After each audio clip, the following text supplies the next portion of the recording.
61014180061. Kali ini saya akan memaparkan materi tentang psikologi olahraga yang materinya akan saya paparkan dalam video.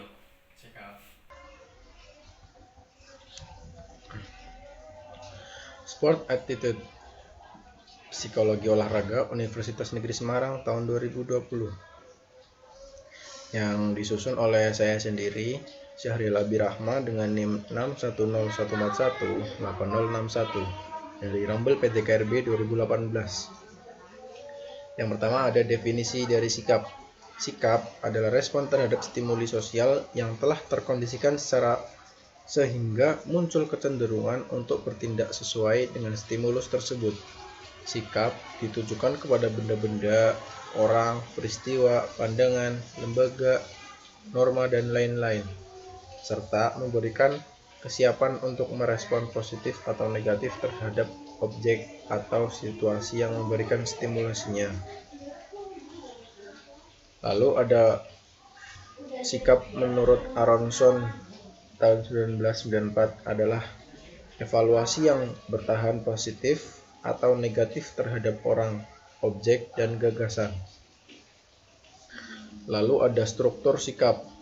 Yang pertama ada kognitif, afektif, dan konatif.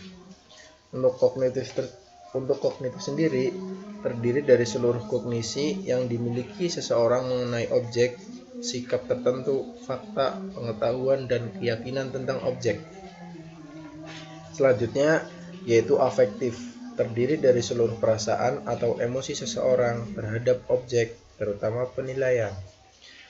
Yang terakhir ada konatif, yaitu terdiri dari kesiapan seseorang untuk bereaksi atau kecenderungan untuk bertindak terhadap objek. Selanjutnya ada fungsi sikap. Fungsi sikap yaitu ada 4, yaitu adaptif, knowledge, self-expressive, dan ego defensif. Yang pertama adaptif, yaitu orang cenderung mengadopsi sikap yang menghasilkan penghargaan sosial dan menghindarkannya dari hukuman sosial.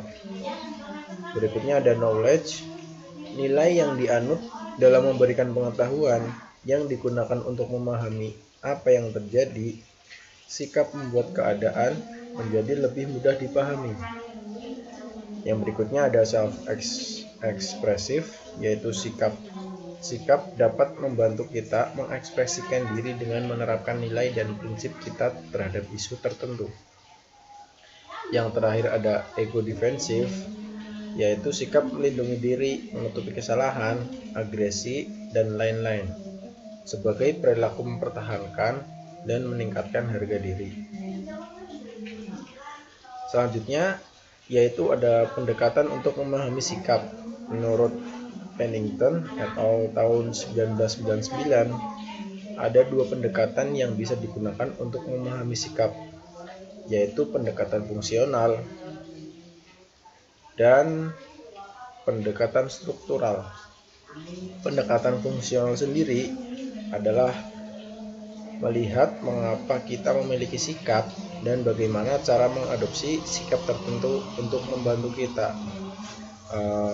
Dan untuk pendekatan struktural, melihat pada faktor-faktor berbeda yang membentuk sikap. Selanjutnya dari skala pengukur sikap. Menurut Azwar tahun 2011, ada berbagai cara untuk melakukan pengukuran sikap, yaitu melalui teori Thurston, teori Osgood, dan teori Likert.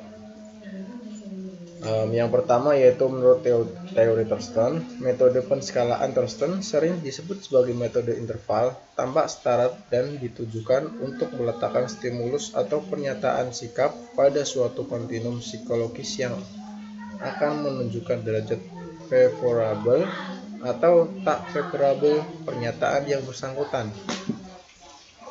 Yang kedua ada teori Osgood. Skala Osgood adalah skala sikap yang bentuknya tersusun dalam satu garis kontinum di mana jawaban yang sangat positif terletak di bagian kanan garis dan jawaban yang sangat negatif terletak di bagian kiri garis atau sebaliknya. Data yang dijelaskan yaitu adalah data interval. Yang selanjutnya ada metode dari teori Likert. Menurut Likert, sikap dapat diukur dengan metode rating yang dijumlahkan menggunakan distribusi respon sebagai dasar penentuan nilai skalanya.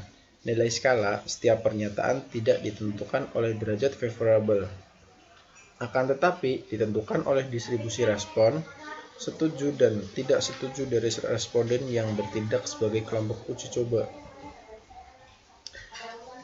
Selanjutnya ada faktor yang mempengaruhinya. Yang pertama ada faktor genetik dan lingkungan. Berdasarkan dari sifat seperti Eysenck, kepribadian terutama ditentukan oleh faktor genetik. Namun, lingkungan masa kanak-kanak lebih penting daripada gen kita dalam mempengaruhi perkembangan sikap kita. Yang selanjutnya ada faktor dari keterlibatan orang tua. Orang tua harus berada di tingkat keterlibatan menengah untuk memotivasinya.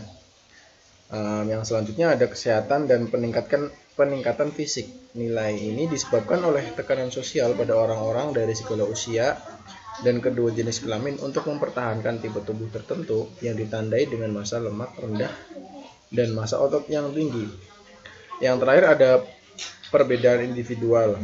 Hal ini juga merupakan salah satu faktor yang mempengaruhi sikap kita melakukan sosialisasi saat berolahraga. Ini ada teori tentang sikap yang mempengaruhi perilaku. Yang pertama ada teori perilaku beralasan. Menurut Fishbein dan Azen, keputusan untuk melakukan perilaku tertentu merupakan hasil dan proses yang rasional. Beberapa pilihan perilaku dipertimbangkan, konsekuensi dan hasilnya dinilai, kemudian dibuat keputusan untuk melakukan atau tidak melakukan sesuatu. Yang kedua ada teori perilaku berencana. Perceived Behavior Control atau yang biasa disebut PBC merupakan persepsi terhadap tingkat kesulitan sebuah perilaku untuk dapat melaksanakan. PBC merefleksikan pengalaman masa lalu dan antisipasi terhadap hambatan yang mungkin terjadi. Menurut teori ini, intensi dipengaruhi oleh 3 hal, yaitu sikap, norma subjektif. Intensi merupakan indikasi seberapa kuat keyakinan seseorang untuk mencoba suatu perilaku dan seberapa besar usaha yang akan digunakannya. Berikutnya ada attitude to behavior process model. Teori ini menjelaskan bahwa bila kita dihadapkan pada kejadian atau peristiwa yang berlangsung cepat, secara spontan, sikap yang terdapat pada diri kita akan mengarahkan perilaku. Kejadian-kejadian yang kita alami menimbulkan sikap tertentu terhadap objek sikap yang kita temui. Yang berikutnya ada strategi mengubah sikap terhadap olahraga. Yang pertama ada mengidentifikasikan prinsip-prinsip sikap olahraga. Yang kedua mengajarkan prinsip-prinsip sikap olahraga. Yang ketiga memberikan kesempatan kepada peserta didik untuk mempraktikkan sikap olahraga. Yang keempat mengajarkan sikap tanggung jawab. Yang kelima menerapkan sportivitas dan jujur. Yang terakhir ada menerapkan prinsip disiplin yang tinggi.